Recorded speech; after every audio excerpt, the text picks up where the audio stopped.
जब भेटबे न कइल त लहुकला से का भइल, कोनो दावे न लहल त फौकला से का भइल। ऐसे तो डाढ़ पत फर के फुलाइल होखे, जब भेटबे न कइल त छौकला से का भइल।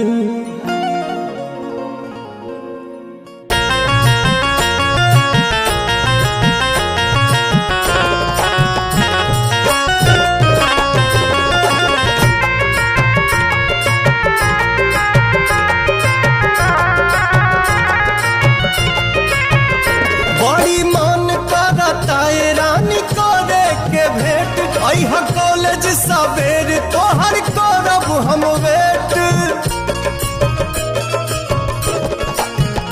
बड़ी मन करता ये रानी करे के भेंट। अह कॉलेज सवेर तोहर करब हम वेट,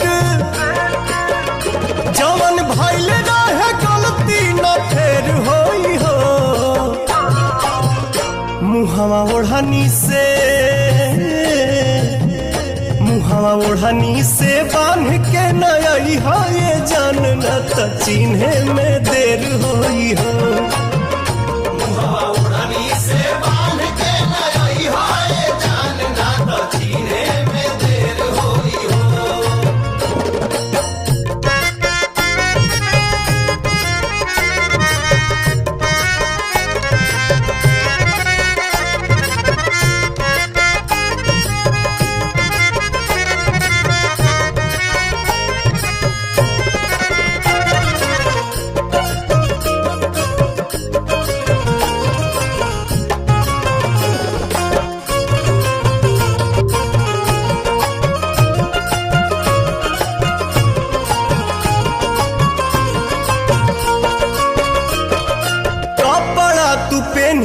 चटक पियर रंग के हथवा में ले ली हम मोबाइल सैमसंग के।